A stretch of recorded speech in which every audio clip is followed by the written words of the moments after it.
সকালবেলা এত কুয়াশা ছিল যে চারিদিকে কিছুই দেখা যাচ্ছিল না। গলির এ মাথা থেকে ও মাথা পর্যন্ত কিছুই দেখা যাচ্ছিল না। তো ওই যে সেই গোপন জায়গা, সেখান থেকে ফিরে আসার পরে সকালবেলা এই যে চা নিয়ে বসে গেছি। তো চা চা খেতে খেতে আবার একটুখানি জ্ঞান অর্জন করাও হলো। এই যে আমার সেই সুগারলেস চা আর বিস্কিট, যেটা অতি জঘন্য খেতে, কিন্তু তবুও খেতে হয়, কি করা যাবে। আর একটুখানি এদিকে জ্ঞান নিয়ে নিচ্ছিলাম। এর মধ্যেই আছে সব খাজানা, একদিন অবশ্যই শেয়ার করব। তো চলো, দেখতে থাকো আমার নতুন ব্লগটা। তারপরে আমার হাজব্যান্ডকে খেতে দিয়ে দিয়েছিলাম।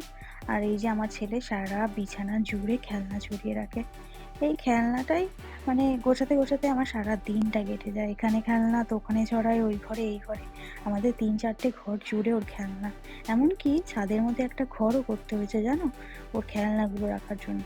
ওর বাবা যখনই রাতের বেলায় আসবে, ও একটা খেলনা চাই চাই। মানে এত বাজে অভ্যাস হয়েছে। আমি সবসময় বলি যে এত খেলনার অভ্যেসটা না করাই ভালো। কিন্তু ওই যে একটাই তো সন্তান, তো তার হলে যা হয় আর কি। আদরে একদম মানে বাবা আর দাদু ঠাম্মার একদম আদরে দুলাল। আমরাও ছোট থেকে অনেক বড় হয়েছি, কিন্তু কোনোদিন এত খেলনা পাইনি জানো। তারপরে এই যে দুদিনের জামা কাপড়, সেই জামা কাপড় ভাঁজ করতে করতে আমার অর্ধেক সময় কেটে যায়।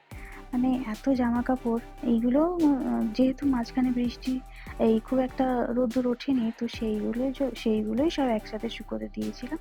আর সেইগুলোই সব ভাঁজ করে করে রাখছি। এর মধ্যে সবার জামা কাপড়ই আছে। আমাদের বাড়ির যে ৪-৫ জন সদস্য আছে, তাদের সবার জামা কাপড়ই এর মধ্যে রয়েছে। তো সেইগুলোকে ভাঁজ করে করে যে যে যার যার জায়গায় সেই জামা কাপড়গুলো রেখে দিই।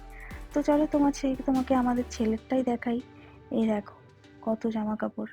সেইগুলোকে সব ঠিক ঠিক জায়গায় সেট করে তারপর বসে গেলাম ঠাকুরের বাসন মাজতে।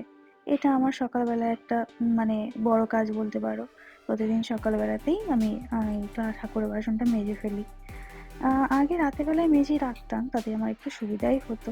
জানো, আজকে অনেকদিন পরে শাড়ি পরেছি। আমার ছেলে আমাকে শাড়ি পরতে দেখে বলছে, আমি শাড়ি পরে কোথাও যাবো বুঝি। তোমরা দেখে বলো তো আমাকে কেমন লাগছিল শাড়ি পরে।